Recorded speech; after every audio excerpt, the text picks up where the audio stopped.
Hi guys, I decided to do a video for practice 15.3 because it's kind of difficult to do. So if you were able to do it, that's great. If not, this is kind of hard to do and it doesn't provide a lot of support. So you can work through it with me if you want to. So let me share that out. All right, let me make this bigger. Place out of the way. Okay, so first what I would do on 15.3. So move this out of the way. Okay, so just write the area, the formulas again. So area equals length times width.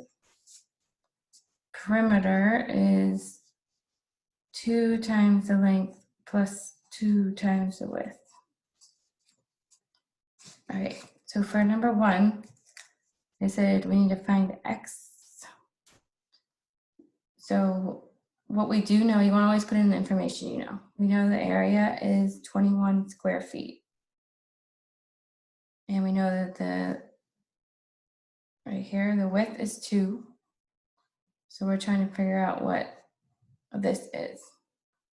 So if you know 2 times something that equals 28, you could do that. If you don't, you could do 28 divided by 2. That goes in there 1 time, 2. So, oops. So 14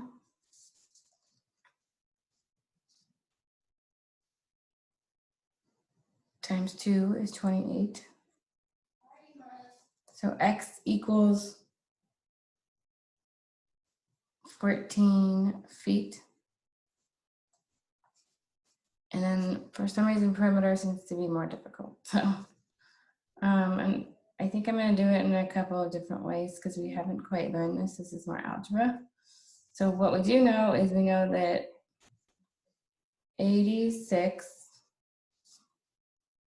if this is 25, we know this is 25. So we know that we have 25 plus 25 plus something has to equal 86. So I'm going to actually use my paper over here.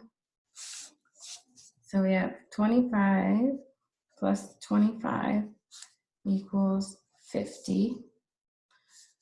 And we know the total is 86. So I'm going to not use the formula. I'm just going to use this.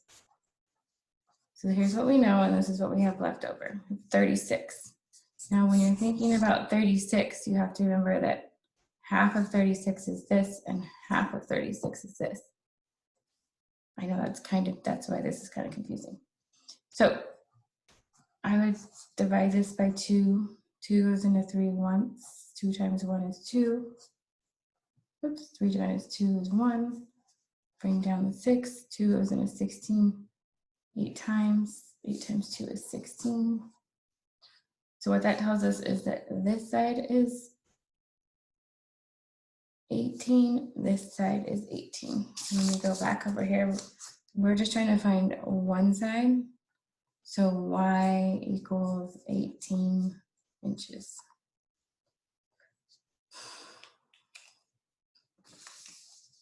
All right. So this one, we're finding the length and then find the perimeter. So again, what do we know? We know the area is 33. So 3 times something equals 33. And I know that 3 times 11 equals 33. So that means that this is 11 and this is a rectangle. So this side's 11, this side's 3.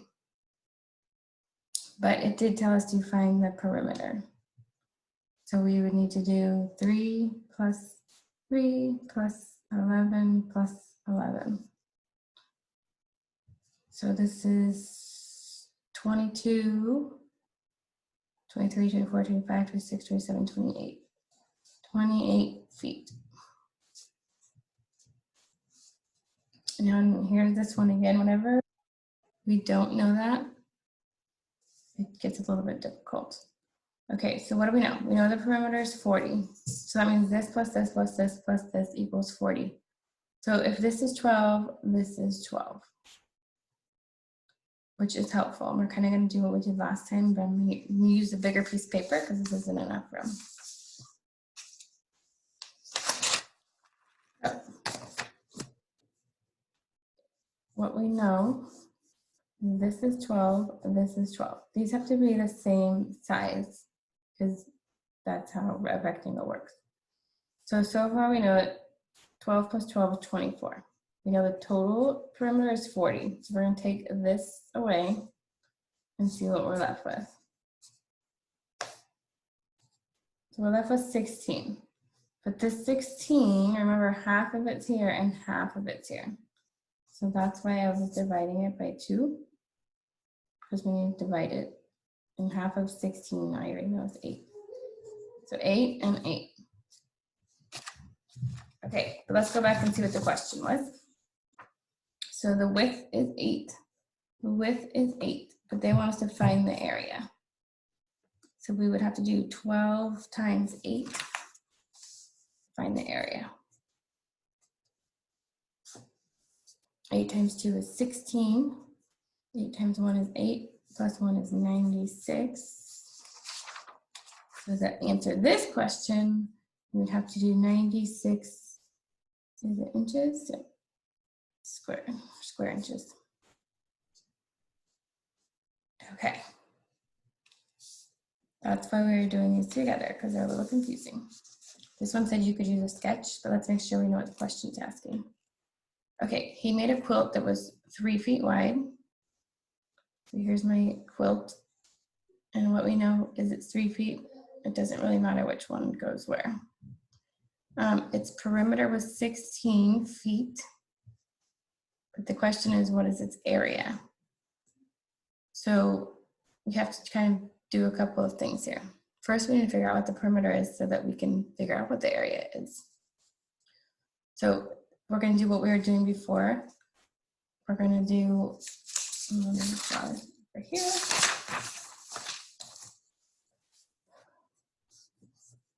Three, you know the total perimeter is 16.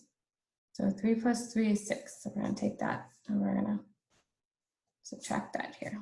We have 10. Remember, we need it for both sides. So 10 divided by 2 is 5. This side is 5 and this side is 5. Now we have enough information to find the area, which is the length times the width. I'm going to put this right here. 5 times 3 was 15 feet squared. And that's the question that it's asking. So I'm going to put that 15 feet squared or square feet. Oops, sorry. All right, now we have a queen size quilt. 8 feet long. Its area is 64 square feet. So, and we want to know what its perimeter is. So if you remember area, it's the length times the width, which we don't know. You know, this is 64. So 8 times what equals 64? 8 times 8. So this must be a square.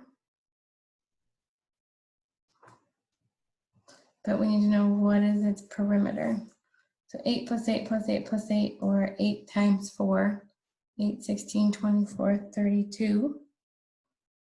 And it's not its perimeter, so it's just feet.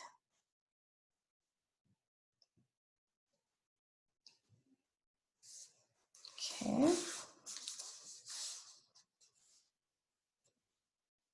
I hope you're writing this information down and not just copying it. All right, he wanted to make another quilt with an area of 42 square feet. It says, what are its possible dimensions if they must be whole numbers? So here's one question. Which length and width makes the most sense for a quilt? And a quilt is like a blanket. So we have a couple of options. So you gotta think of all the ways to make 42. So I'd kind of do a rainbow effect in here. 1 times 42. 2 times, let's say 21. Let's see if it's a 3 times, let's do that on my other piece of paper here. Because I'm gonna assume I'm a 4th grader. I know that 3 goes into it because 4 plus 2 is 6. 3 times 1 is 3. 4 minus 3 is 1. 3 goes into 12 4 times.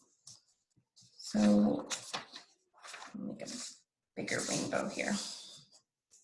1, 42. That would be a really skinny quilt, so that probably would not be the best quilt. 2, 21, 3, and 14. Let's see, 4 times 5 is 9 times 5 is 40. That won't work. There are no 5s. 6 times 7 is 42. 24, 32. So if you think about it, they want to know what would be the best quilt size. You wouldn't want a 1 by 42 or it'd be really skinny like this. So I'm thinking maybe if you had a 7 by 6, that would be a pretty good size quilt that I would do. So I would say a 7 foot by 6 foot would be the best size. All right. So the perimeter of another quilt had to be 34 feet because he only had that much binding. If you wanted it to be 8 feet long, what would its area be?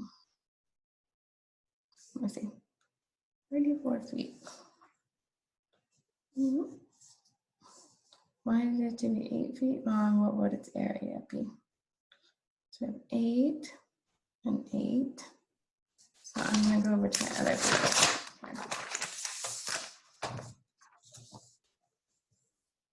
Draw this. So what do we know? We know it's 8 and 8. We don't know this and we don't know this. So we do know the perimeter, the whole is 34. Oops, silly. Just like in class.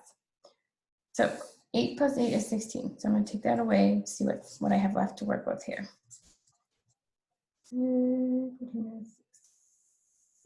8. What?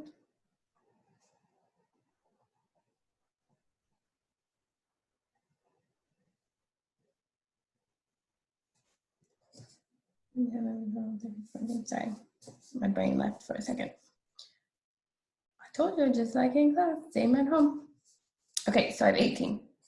So if you know what half of 18 is, you can do that. If you don't, you can use, well, you should know this actually. 2 goes in 18. 2 times 9 is 18. So 9 and 9. And then it says, what would its area be? So to find the area, we would do the length times the width. So 8 times 9 is 72. And I think that is a choice down there. So this one should be B. So don't get discouraged by this. This is a lot of math involved in this. But please don't just copy it. At least try and understand it.